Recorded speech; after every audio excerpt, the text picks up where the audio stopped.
What is up, everybody? We are back with chapter 1 of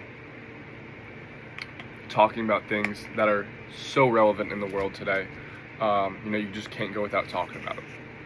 First thing today is trolls, gnomes. What are they? What's the differences? What do they look like? What are their purposes? Like, why are trolls trolls? And why are gnomes gnomes? At first glance, they might seem pretty similar. Both shorter. They're usually at least both portrayed as small, and somewhat humanoid creatures. Not exactly human, like you think of as trolls, Smurfs, gnomes. Just kind of sort of humanoid. But there's a lot of differences. More than you would really expect. So today we're going to take a deep dive into the differences of them. And based on their, appearance, size, personalities, abilities, and even their background, historical background, and the way they've, pioneered in their old field. So first of all, arguably the most important is the appearance. Trolls, throughout history, have been portrayed in, not one, but, very many different ways. They're generally described in history, as large, rough-looking ogre sort of beings, with very scraggy hair, very exaggerated facial features, big noses, lots of acne, green or tan, dark gray skin.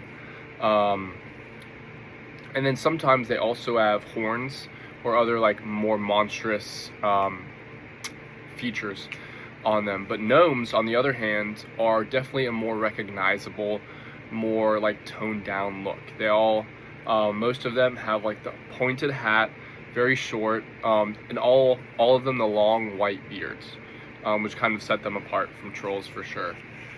And so visually the biggest difference is obviously size. Gnomes have always been on the smaller side.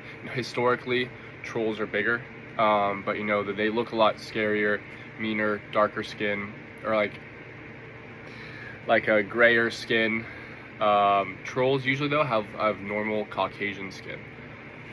Let me just move past that one. Size, we just touched on size. Trolls are generally much larger than gnomes. When trolls, obviously the statues of them, are smaller. The range is very large from small to big, but the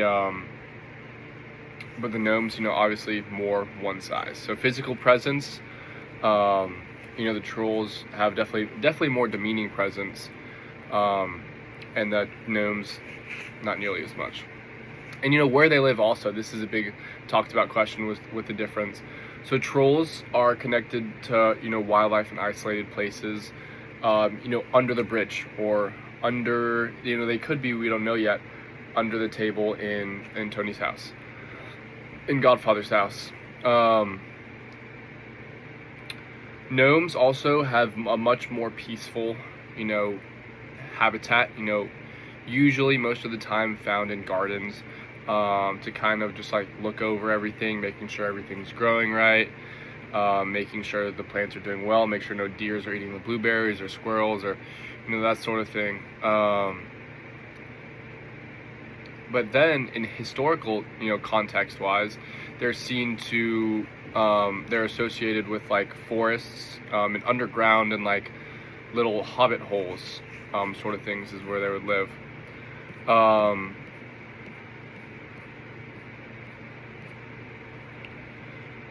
And there's one final category that I think is very important when comparing the differences of the two. It's how they react to different things. Gnomes obviously keep it more calm and relaxed in their sense of dealing with stress and trauma, but trolls on the other hand tend to get very aggressive, and which is why we want to stay away from them. And they would do a little something like this.